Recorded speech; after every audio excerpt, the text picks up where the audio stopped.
বন্ধুরা, আজকের ভিডিওতে আমরা এমন কিছু নিয়ে কথা বলবো যেটা আমরা সবাই মুখোমুখি হই। যখন কেউ আমাদের কষ্ট দেয়, কিভাবে আমরা এটা সামলাবো, সেটাই আজ জানাবো 10টি অসাধারণ কৌশল দিয়ে। তাহলে শুরু করা যাক। 1. শান্ত থাকুন।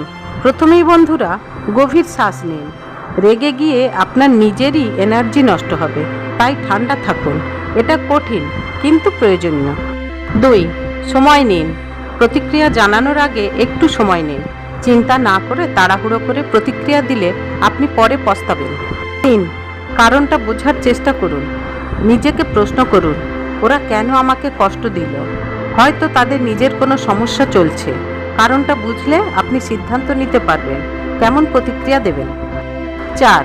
শান্তভাবে কথা বলুন। যদি সমাধানের সুযোগ থাকে তাহলে শান্তভাবে বসে আলোচনা করুন, কোনো নাটক নয়, শুধু সত্য আর অনুভূতির কথা বলুন। 5. নিজের শান্তির জন্য ক্ষমা করুন। এটা কঠিন কিন্তু সত্য। ক্ষমা করা মানে নিজেকে মুক্ত করা। এটা তাদের জন্য নয়, আপনার জন্য। 6. নিজের মূল্য মনে রাখুন।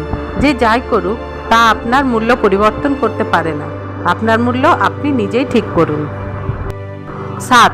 সীমানা তৈরি করুন। সীমানার দরকার বন্ধুরা। যদি কেউ বারবার কষ্ট দেয় তাহলে সীমানা নির্ধারণ করে দিন। নিজের শান্তি রক্ষা করুন। 8. সমস্যাকে এড়িয়ে যাবেন না। সমস্যাকে উপেক্ষা করবেন না।